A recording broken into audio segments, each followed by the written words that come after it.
Assalamualaikum warahmatullahi wabarakatuh.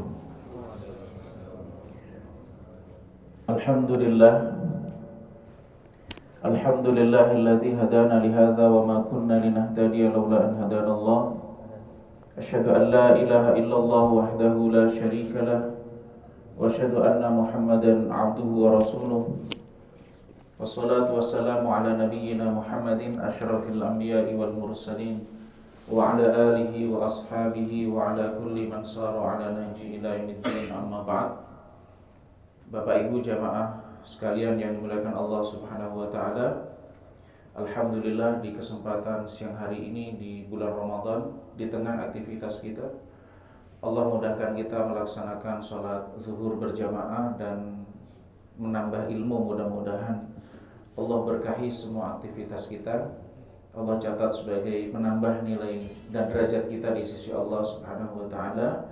Sebagaimana Allah pertemukan kita dalam kebaikan, kelak Allah kumpulkan dan pertemukan kita dengan Rasulullah sallallahu alaihi wasallam yang kita cintai. Amin ya rabbal alamin.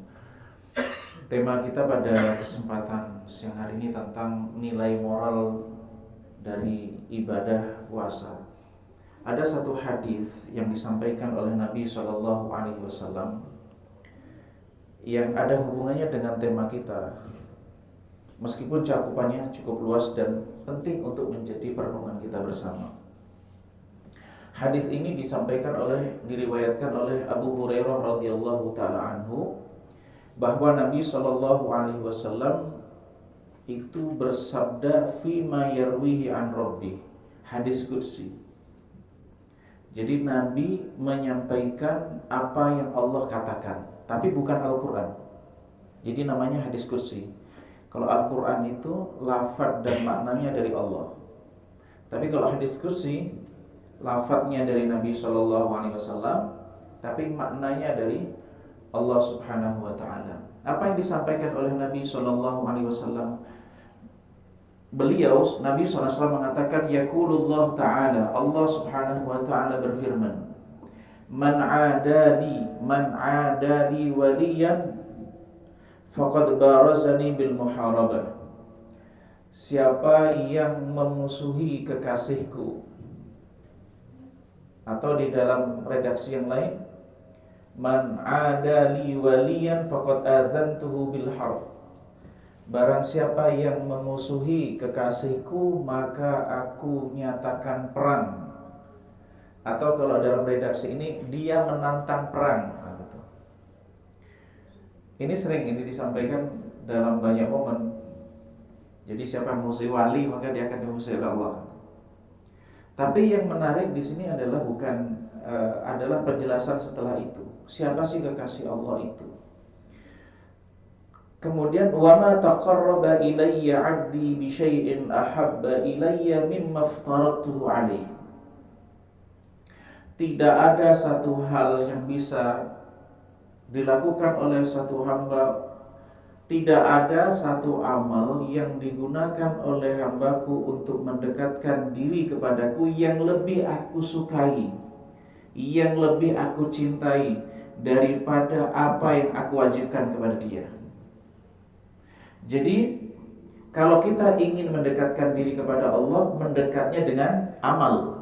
Lalu amal manakah yang paling dicintai oleh Allah? Amal yang paling dicintai oleh Allah itu adalah amal yang Allah wajibkan. Maka pertanyaannya adalah, apa yang Allah wajibkan pada kita hari ini?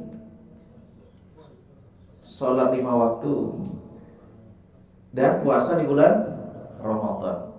Maka melaksanakan salat 5 waktu, berpuasa di bulan Ramadan, itu adalah amal yang paling Allah cintai agar kita bisa menjadi kekasihnya. Jadi kesempatan menjadi wali Allah itu terbuka, Pak. Jadi yang penting laksanakan yang wajib, jadi wali, Pak. Urusan ada karomah, nggak ada karomahnya itu urusan lain. Jadi dan itu nggak penting. Karena sekarang orang persepsinya penting ada karomahnya dulu, baru dinyatakan wali.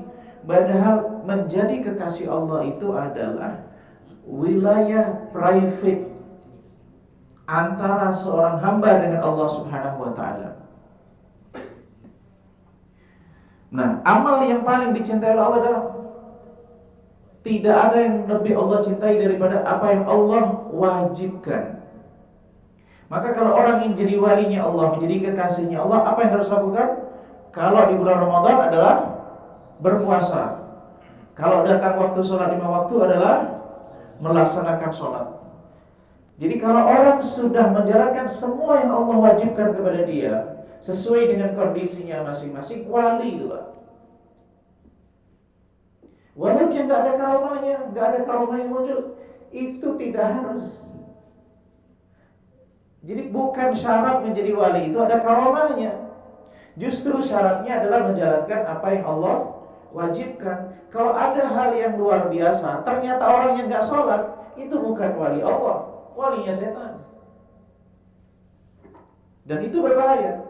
Nah, kemudian wala yazalu 'abdi yataqarrabu ilayya bin nawafil hatta uhibbah. Dan hambaku itu tidak cukup dengan yang diwajibkan.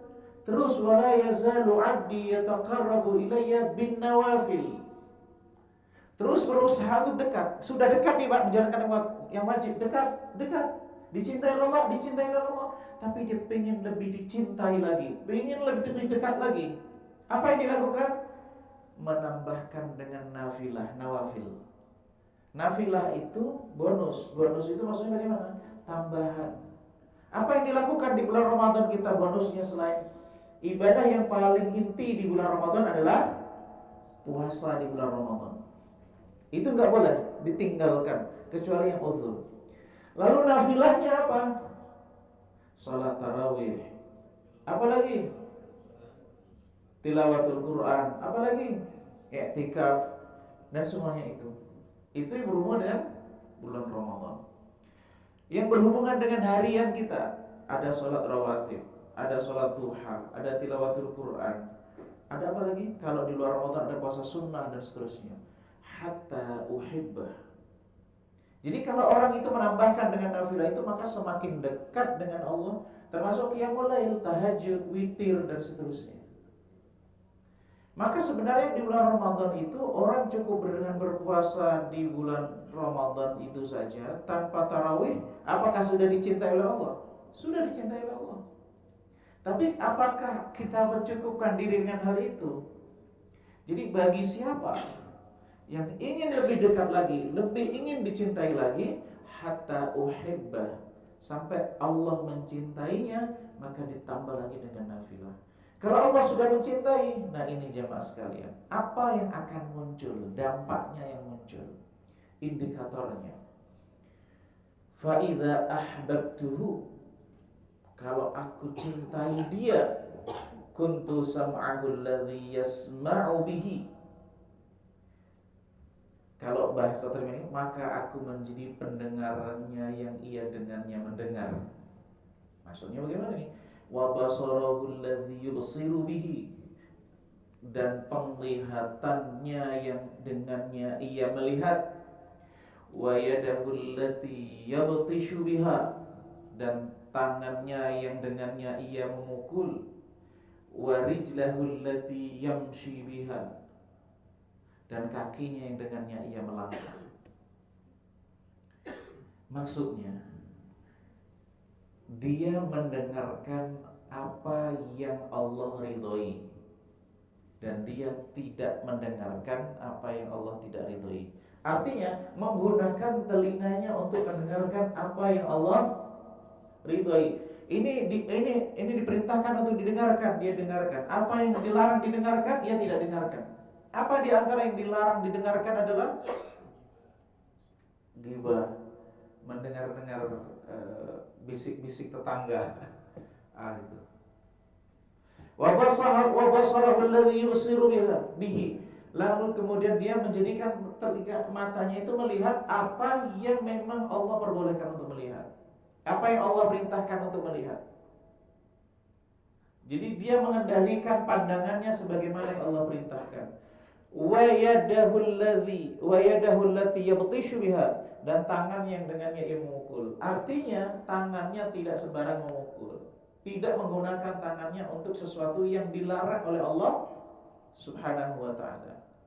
Maka ada hadis yang lain, al-muslim, muslim yang hakiki, muslim yang baik itu adalah man salimal muslimun, apabila orang muslim yang lainnya min lisanihi wa yadihi, selamat dari perilaku buruk, dari keburukan lisan dan tangannya.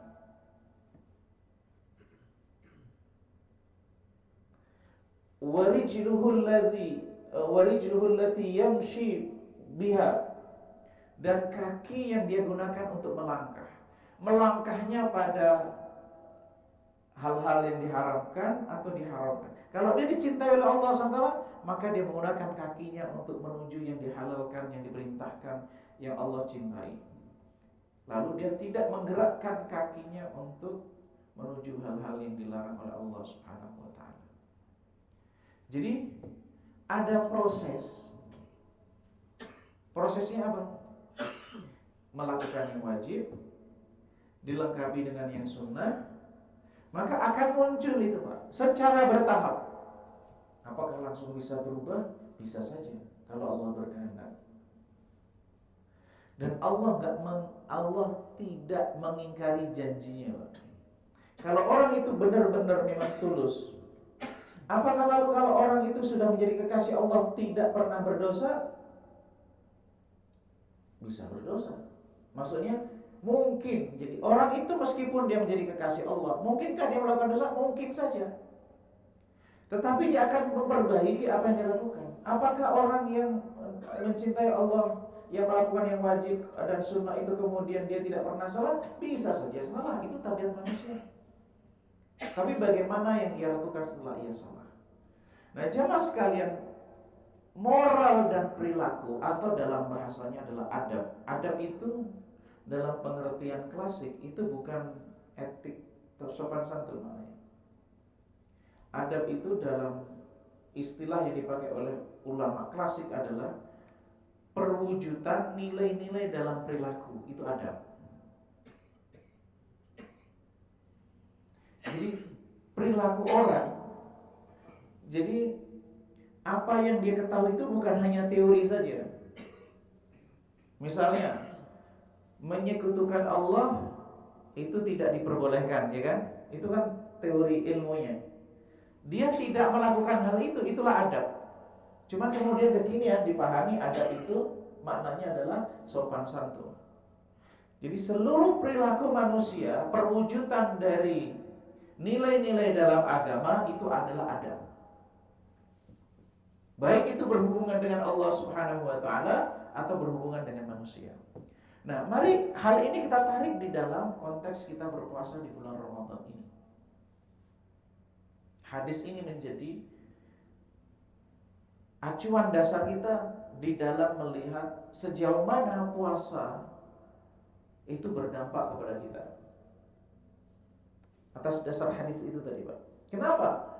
Karena puasa adalah ibadah yang Allah wajibkan. Maka konsekuensinya adalah sebagaimana hadis itu, Nabi SAW mengatakan, wa ma taqarraba ilayya wa ma taqarraba 'abdi ilayya 'abdi bi syai'in ahabba ilayya mimma aftaratuhu 'alaihi. Tidaklah hambaku itu mendekatkan kepadaku dengan sesuatu yang paling aku cintai melebihi dari apa yang aku wajibkan. Artinya puasa itu adalah amal yang diwajibkan. Dan itu adalah amal yang paling dicintai oleh Allah Subhanahu wa taala. Nah, jamaah sekalian dengan Allah Subhanahu wa taala, setiap ibadah itu punya nilai pembentukan terhadap karakter. Semua ibadah yang Allah wajibkan, semua perintah yang Allah wajibkan itu punya dampak terhadap perilaku, terhadap moral. Hanya saja antara satu ibadah dengan ibadah yang lain itu stressingnya berbeda-beda. Ibadah ini berhubungan dengan moral tertentu, ibadah ini berhubungan dengan akhlak tertentu dan seterusnya. Nah, ibadah saum, nilai moral yang paling inti dari ibadah saum itu adalah kesabaran. Baru kemudian nanti nilai-nilai moral, nilai-nilai yang lainnya. Nilai inti dari ibadah puasa dan kesabaran itu adalah ibadah inti. Dari mana kita tahu bahwa nilai inti dari puasa itu adalah kesabaran? Kita melalui istiqra, pembacaan terhadap hadis-hadis yang berhubungan dengan puasa ini. Contohnya apa? Nabi Shallallahu Alaihi Wasallam mengatakan bahwa berdasarkan hadis qudsi juga ya, as-saumu li wa ana ajzi bih. Puasa itu untukku dan akulah yang akan membalasnya. Kalau kita sedekah itu bisa diukur, Pak, pahalanya, Pak. Wal hasanatu bi asyri amsalih. Man jaa bil hasanati falahu asyru amsalihha. Barang siapa yang melakukan satu kebaikan, maka baginya 10 kali lipat. 10 kali lipat.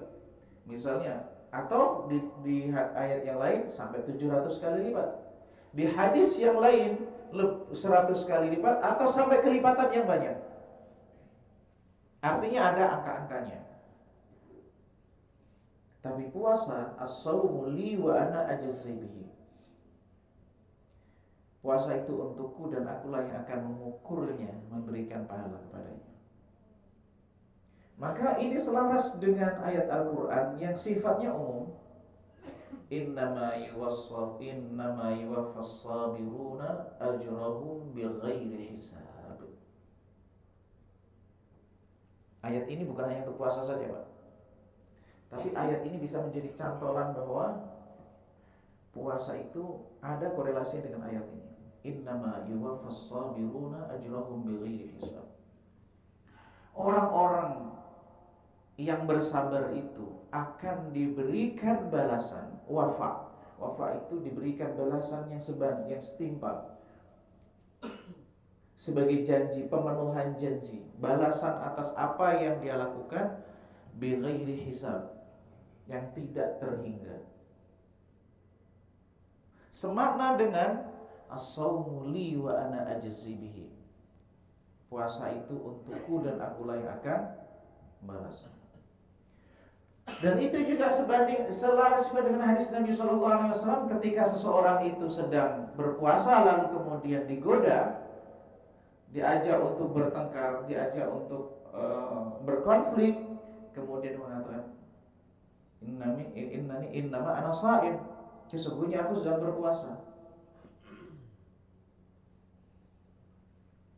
Dan puasa itu adalah junnah, benteng. Dan benteng itu adalah kesabaran. Sebagaimana juga di hadis Nabi Shallallahu Alaihi Wasallam atau perlindungan, itu apa namanya kalau orang berperang itu pakai tameng, perisai. Sebagaimana hadis Nabi Shallallahu Alaihi Wasallam tentang seorang pemuda, ya ma'asyara sabab man istata'a minkumul ba'ah falyatazawwaj. Barang siapa yang mampu untuk menikah, maka menikahlah. Tapi kalau nggak mampu, fa'alaihi shaum. Arti kalau nggak mampu dia menikah, maka berpuasalah, karena itu menjadi wija. Wija itu perlindungan, wija itu seperti tameng. Maka puasa yang kita lakukan di bulan Ramadan itu juga menjadi sesuatu yang bersifat sebagai pelindung. Nah, para ulama mengatakan bahwa sabar itu adalah induk akhlak mulia. Sabar itu maknanya apa? Apakah kemudian digoda sabar gitu? Kalau saya ingin berikan ilustrasi tentang kesabaran itu adalah daya tahan menahan rasa sakit.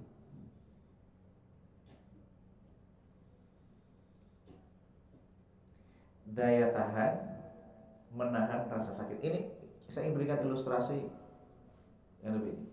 Saya berikan contohnya bagaimana. Orang kalau mau juara,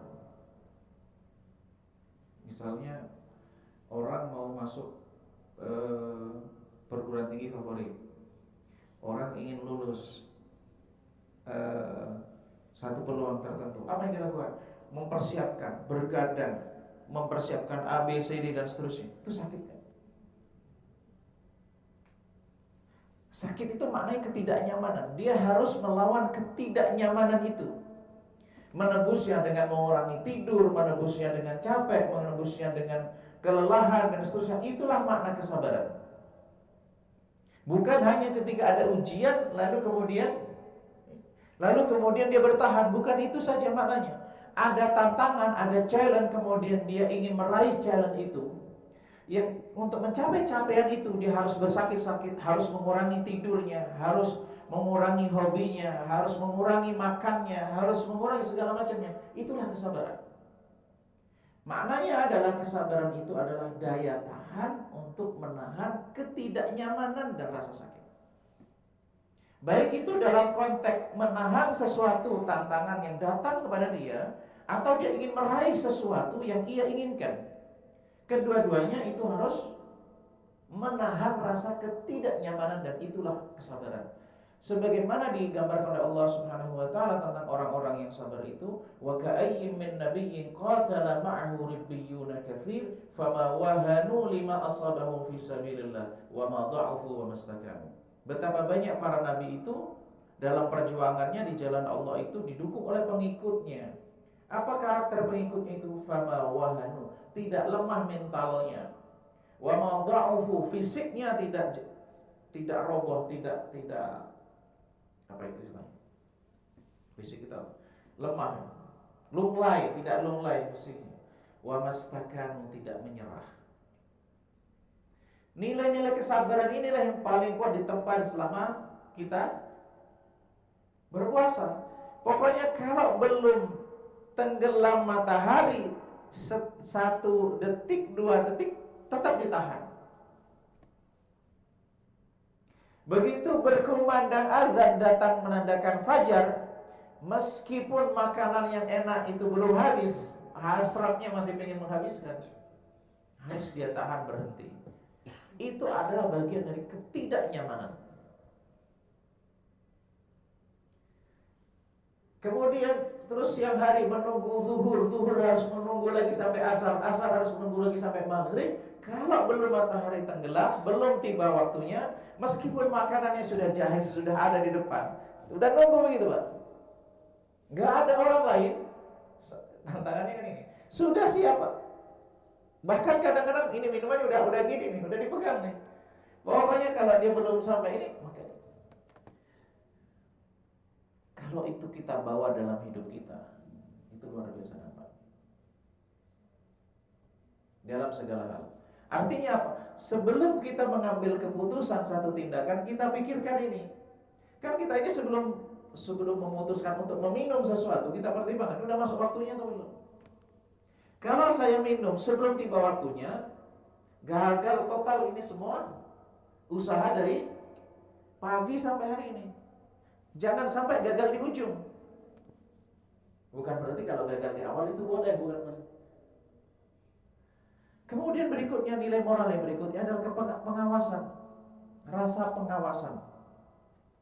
Kita semuanya jemaah sekalian, kalau sholat itu kan kelihatan zahirnya. Orang yang berpuasa itu orang yang pintar sebenarnya, kalau dia mau mencuri itu bisa, mencuri kesempatan. Berwudu lalu kemudian berkumur-kumur lalu ditelan. Bisa itu Pak. Orang yang di sampingnya nggak tahu tuh Pak. Tapi justru kita menghindari. Berkumur pun berusaha untuk menghindari secara berlebihan agar apa? Antisipasi. Bahkan sebagian orang ada yang menghindari hal-hal yang dianggapnya berisiko membatalkan puasa. Semata-mata apa? Karena tahu bahwa Allah mengawasi sekecil apapun yang kemudian itu luput masuk ke dalam rongga perut kita, Allah Subhanahu wa taala tahu. Maka kita bukan hanya tidak melakukan melanggar, tapi berusaha untuk menghindarkan. Jadi kan dua hal yang berbeda Pak. Ini ada batas, lalu kemudian ada orang berusaha untuk tidak keluar batas. Tapi ada sisi yang lain, justru dia berusaha untuk jauh dari, menghindari melakukan sesuatu yang mendekati batas itu. Dan itu yang dilakukan oleh orang-orang berpuasa secara umum. Itu nilai rasa pengawasan dari Allah Subhanahu wa taala, itulah yang kita butuhkan di dalam kehidupan kita sehari-hari. Maka sungguh beda di dalam hidup kita itu. Orang baik itu ada dua jenis orang baik, Pak. Ada orang baik karena memang tidak punya kesempatan melakukan keburukan. Itu karunia Allah. Bukan itu, kalau maksudnya bukan ini. Jadi kita itu tidak dipertemukan dengan keburukan. Itu satu kebaikan. Karena apa? Ketika kita bertemu dengan keburukan itu, belum tentu kita kuat menghadapi keburukan itu. Maka syukurilah kalau kita itu dalam hidup kita tidak ketemu dengan godaan-godaan. Sebagaimana ceritanya Hamka ya, tulis. Ada orang datang ke Mekah, ketemu dengan wanita berzina. Tapi Hamka ke Amerika, nggak ketemu itu yang ini. Paham maksud ceritanya, Pak? Jadi orang itu dimanapun bisa diuji, bahkan di tempat yang diagungkan nama Allah di situ. Apakah nggak ada orang berbuat buruk di pelataran Masjidil Haram itu? Ada, Pak. Tapi apakah nggak ada orang baik di Amerika atau di tempat-tempat di Eropa yang dimana di situ ada kebebasan, Pak? Banyak orang baik. Maka satu karunia Allah SWT adalah di antaranya kita tidak bertemu dengan peluang-peluang keburukan. Tapi orang baik yang kedua, orang yang memiliki kesabaran dan kekuatan daya tahan diri, dia ketemu dengan keburukan, peluang keburukan di mana dia berada, bahkan tempat dia bekerja. Di situ banyak peluang keburukan, tapi dia tidak melakukan keburukan itu. Maka inilah yang disebutkan dalam hadis Nabi sallallahu alaihi wasallam, sab'atun yudhilluhumullahu fi dhillihi yauma la dhilla illa dhilluh. 7 kelompok orang yang mendapatkan perlindungan Allah di mana hari itu tidak ada perlindungan kecuali perlindungan Allah. Yang pertama disebutkan itu siapa? Imamun adil, pemimpin yang adil. Pemimpin itu orang yang punya kekuasaan, Pak. Orang kalau punya kekuasaan itu mau jenis keburukan apapun kalau dia inginkan itu bisa didapat. Tapi menjadi adil dalam situasi yang semacam itu butuh kesabaran yang luar biasa. Maka derajat yang luar biasa yang didapatkan. Orang yang kaya bersyukur itu adalah karunia Allah Subhanahu wa taala. Karena untuk bersyukur dengan segala kemudahan itu butuh kesabaran. Orang yang punya harta melimpah, mau membelanjakan untuk apa, mau jenis keburukan apa dia beli, itu bisa. Tapi lalu kemudian dia gunakan hartanya untuk mendekatkan diri kepada Allah, itu butuh kesabaran, Pak. Kesabaran yang diterjemahkan dalam situasi mudah, itulah syukur. Ketika orang punya power, dipancing emosinya, Pak. Pancing emosinya, dihina, dicela dan seterusnya. Dia bisa meluapkan amarahnya dengan cara apapun. Tapi dia menahan untuk meluapkan amarah itu, wa huwa qadir, padahal dia mampu untuk melampiaskannya. Maka pada hari kiamat kelak Allah panggil dia di hadapan para makhluk, diangkat derajatnya, diberikan peluang memilih bidadari yang dia kehendaki. Menahan emosi, Pak, itu termasuk emosi di jalanan, Pak. Ini bagi yang mampu melampiaskan. Menerjemahkan kesabaran dalam saat emosi, menerjemahkan kesabaran yang terwujud dalam saat emosi, yang lalu kemudian dia memaafkan, itulah yang namanya al-hilmu. Maka ada namanya halim. Orang yang halim itu adalah orang yang ketika dipancing emosi, orang yang membuat dia marah, dia justru memaafkan orang tersebut. Orang yang kemudian punya dulu menerima kebaikan, berada pada posisi di bawah, menerima kebaikan dari pihak yang lain, lalu berubahlah situasi, yang semula di atas menjadi di bawah, yang di bawah jadi di atas. Lalu dia tetap berbuat baik terhadap orang yang pernah berbuat baik kepada dirinya. Apa itu istilah bahasa kita apa ya? Berbalas budi. Tahu berbalas budi ya? Tidak lupa. Itu butuh kesabaran, Pak. Orang biasanya kalau dia sudah pada posisi nyaman, dia lupa itu orang yang pernah berjuang seperjuangan dengan dia, yang pernah berbuat kepada dia. Nah, kesabaran di saat orang dalam situasi gampang untuk ingat terhadap orang yang pernah berbuat bagi dia, itulah perwujudan dalam bentuk yang namanya al-wafa. Namanya al-wafa. Sifat itu namanya al-wafa. Sebagaimana Nabi sallallahu alaihi wasallam itu pernah ditolong oleh orang Arab. Dia tidak masuk Islam, non muslim, kafir.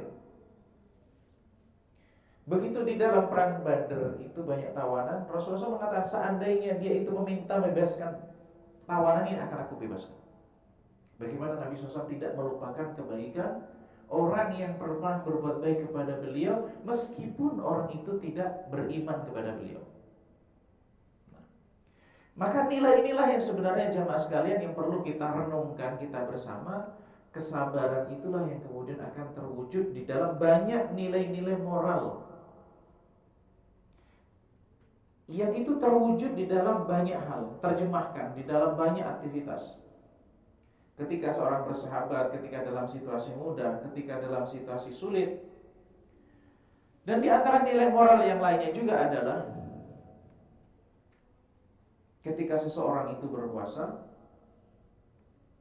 menahan diri dari hal yang dilarang oleh Allah Subhanahu wa taala, membuat kepalsuan, penipuan. Sebagaimana Nabi SAW mengatakan, man lam yada' qawla zuri wal amal bihi falaysa lillahi haja fi an yada'a ta'amahu wa syarabah. Siapa yang tidak meninggalkan perkataan dusta. Perkataan dusta itu ya kata bohong atau perbuatan dusta, perbuatan palsu, menipu, membuat tindakan yang memanipulasi, manipulatif ya. Selama berpuasa tapi kemudian tidak berpengaruh terhadap perilakunya, Allah nggak butuh terhadap upaya dia meninggalkan makan dan minum. Artinya apa? Puasanya tidak berdampak. Dan di antara nilai penting dalam ibadah puasa itu pengendalian diri, Pak. Itu bagian dari kesabaran, pengendalian diri. Islam tidak membinasakan, mematikan syahwat. Kita semuanya punya syahwat, Pak. Orang yang punya syahwat itu berarti masalah. Syahwat terhadap apa? Terhadap harta, terhadap lawan jenis, terhadap keturunan, terhadap fasilitas, itu syahwat. Syahwat itulah yang kemudian menjadikan orang, tentu ada motif lain yang lebih tinggi, yaitu spiritualitas, nilai-nilai. Tapi secara umum yang berlaku bagi manusia, bahkan ada juga pada binatang, syahwat itulah menjadikan orang untuk mau bekerja, berlelah-lelah. Syahwat itulah yang kemudian mendorong orang untuk mau menikah dan bertanggung jawab terhadap orang yang dinikahi. Syahwat itulah yang kemudian orang menginginkan punya keturunan, padahal keturunan itu justru menjadi beban bagi dia. Kalau nggak ada syahwat, orang itu nggak mau bekerja, nggak mau menikah, nggak mau punya keturunan, dan itu berbahaya. Tapi kalau syahwat ini melampaui batas, itu berbahaya. Nah, ibadah puasa itu ibaratnya mengembalikan syahwat pada titik normalnya lagi. Agar apa? Kita tidak dikendalikan oleh syahwat kita, tetapi kitalah yang mengendalikan syahwat kita. Contoh sederhananya, Pak. Mungkin kita kalau di luar bulan Ramadan, siang-siang begini hobinya ngopi. atau yang lain yang itu nggak bisa kita tinggalkan. Tapi begitu kita puasa, stop, ternyata bisa. Jadi ternyata sesuatu yang kadang-kadang kita anggap nggak bisa, ternyata kalau kita serius kita bisa. Buktinya apa? Selama bulan Ramadan kita bisa mengatur ritme gaya hidup kita, perilaku kita. Nah itu semuanya jamaah sekalian, nilai-nilai moral yang bisa kita ambil dari ibadah bulan Ramadan ini. Dan mudah-mudahan kita semuanya termasuk orang yang dimudahkan oleh Allah SWT menjalankan ibadah Ramadan ini dengan sebaik-baiknya dan diterima oleh Allah SWT. Dan setelah Ramadan nanti kita semuanya menjadi pribadi yang lebih baik, yang menjadi modal kita untuk menjadi pribadi terus kebaikan-kebaikan berikutnya. Aku kali hadza, kita tutup dengan kafaratul majlis. Subhanakallah bihamdika, asyhadu an la ilaha illa anta, astaghfiruka wa atubu ilaik. Assalamualaikum warahmatullahi wabarakatuh.